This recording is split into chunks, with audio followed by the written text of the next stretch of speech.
So now that my lid space is prepped and my brows are done, now I'm going to carry on and start off with some eyeshadow. I am using the Juvia's Place palettes, and this one I think is called the chocolates. The coffee shop, sorry. The coffee shop.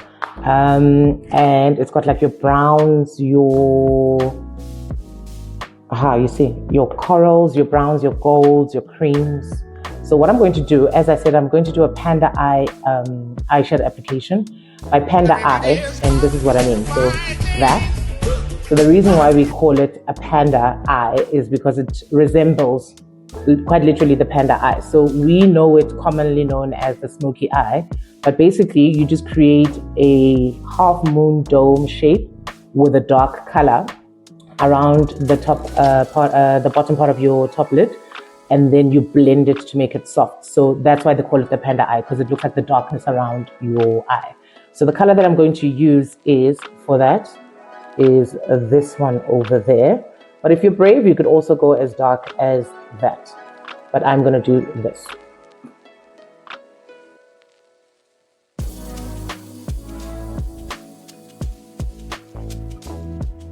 So as you can see, I'm now resembling a panda, rather the Panda Eye. You can see right there.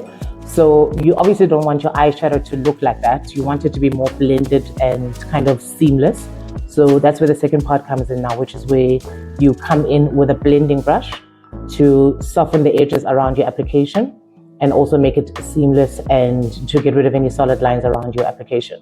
So as you can see, it's basically a half moon shape around the bottom part of my top lid over there. And as you can see that the edges are still solid, not blended. That's where you come in now with your blending color. So I'm using another palette, also from Juvia's Place. This one is called the Rebel Honey. So this one has got 4 colors over here. So the color that I'm going to use to blend around my Panda Eye is this one over here, which is like a burnt orange kind of color, that one over there. And I am using a fresh blending brush, which is that. So what you want to do is you want to slightly blend it on the edge of where your primary color is. By the primary color is the first one that you applied, which is the dark brown color. So you blend it all on the edge of the primary color. So what you're doing basically, you're blending away the harsh edges, and then you're creating like a graduation of sorts of color from dark to light, right? So you'll notice that I'm using circular mode, but when you're still starting out, you might find that doing this in circular mode like I am might be a bit difficult on your wrist. So what you can do, which also helps blend colors, you can basically just go back and forth like that, because that also helps blend your eyeshadow. So it just depends on what feels more natural and easier on your wrist.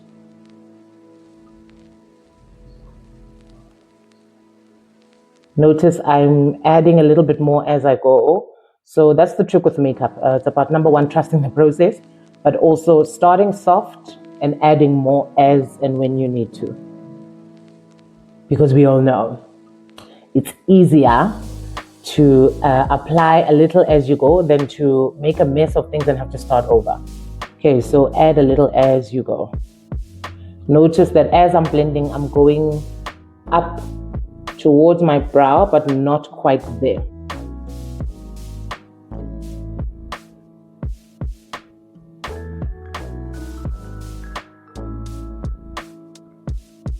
So you'll notice already how much softer it's looking around the edges. No more harsh lines and solid lines around my application.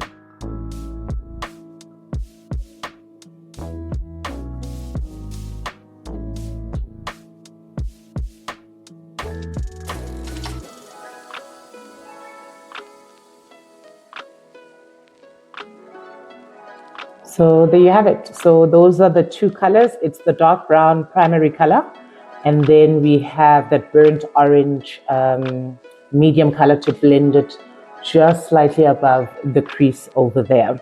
So what I'm going to do now, I'm going to highlight my brow bone. By highlight my brow bone is, I'm basically just going to highlight that negative space over there, the one that's not filled with anything, right underneath my brow bone, right over there. So what that does is it further highlights your eyebrow and also fills the area of your eyelid space that you haven't put eyeshadow on. So it just like brings it forward a bit more. Okay, so what I'm going to do, the color that I'm going to use is that cream color over there in the corner, also from the Juvia's Place, the coffee shop palette.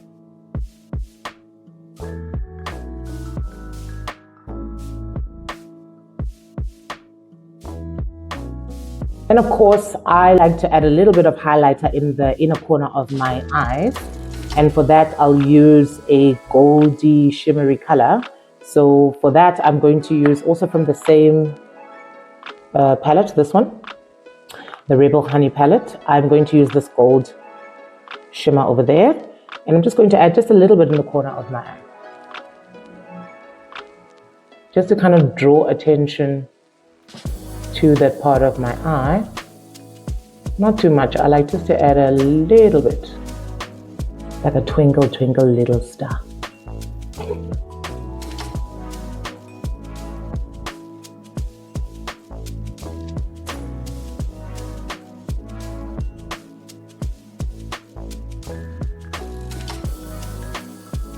Look at that. So when I've got my eyes down, you can see it very clearly. So now that the inner corners of my eyes are highlighted, I just want to speak about something quickly. So for the girlies that like to contour, so there is also something called a nose contour. So with the nose contour, you can kind of start from that corner of your eyebrow, heading down into the bridge of your nose. So because I haven't quite finished the eyes yet, I like to add just a little bit of contour there, just over there, so that when I finally come in with the foundation, then I can just finish that contour off. Okay, so what I like to do with my contour, I like to use a powder that's slightly darker than my normal shade. So that is the contour powder that I like to use from Maybelline. It is the 356 Maybelline Fit Me Matte and Poreless Powder, and this shade is called Warm Coconut. So I'm going to take a blending brush again and tap it into my product. And what I'm going to do, I'm just basically going to blend from the start of the bridge of my nose, from the inner corner there of my brow, and bring it down a bit. So you can already see how it's pulling that area of the eye back, creating more of a contoured look on the side of the bridge of my nose.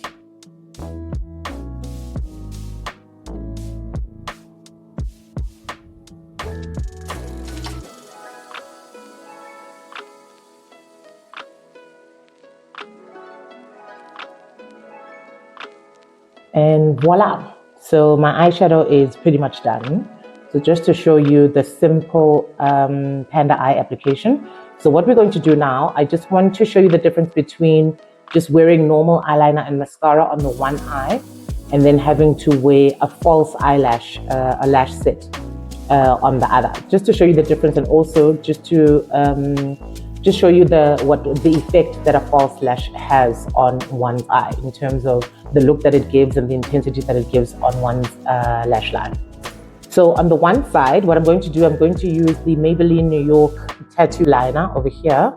I'm going to line the one side and do normal mascara. And then on the other side, I will do a normal liner and also put a false lash set on.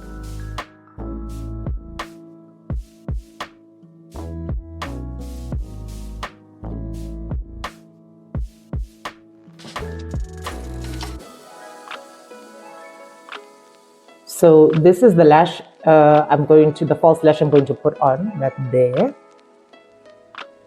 There. So what I like to do is, I like to use black lash glue all the way along the base of the lash over there, just over there. And then I like to also put a strip of lash glue just above my own lashes, so that when the two combine, they sit together and then also your lashes don't lift.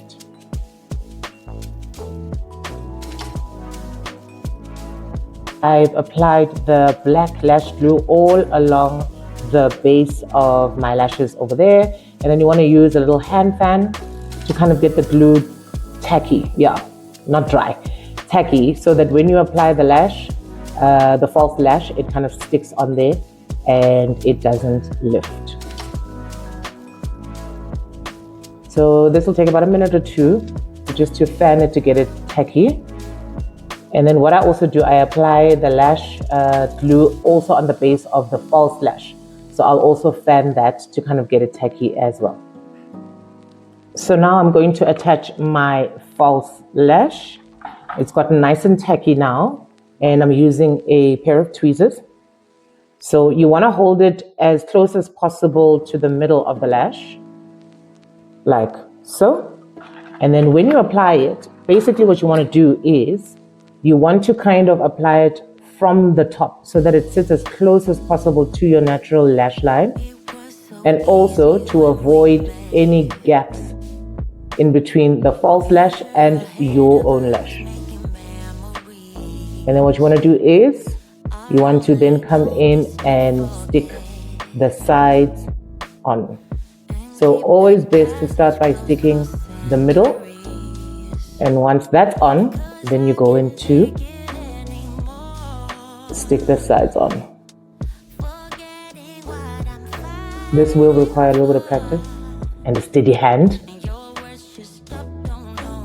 and also a good mirror, one that you can kind of turn around to have a magnifying side to the mirror. That my lashes on, I just want to show you a clear difference of what a set of lashes does to your eyes. So it adds, number one, it adds volume, and it kind of lifts the eye up a bit, and it gives the illusion that your own, especially when it's a good fitting lash, that your own lashes are a little fuller than they actually are. And it just, like I say, opens and lifts the eye up. Whereas this one, it does kind of give the illusion and the look that my eye is smaller, little droopier, and less drama on the eyes. So, see what I mean? And there you have it. You and I, have done a complete Panda eye application, which is, to everybody else, it is known as the smoky eye. And of course, we had to add a little drama by adding a lash. Thank you guys for coming through and spending time with me and learning a thing or two about eyeshadow applications. If you would like to learn more and you have no plans this coming weekend, Saturday the 4th of October, come through to the Miss to Mrs. Experience event at The View in Kibble Park. I will post a link to the event for tickets. Come through. I'll be there as one of the speakers, the beauty speaker, and I'll be sharing these and more tips. I hope to see you.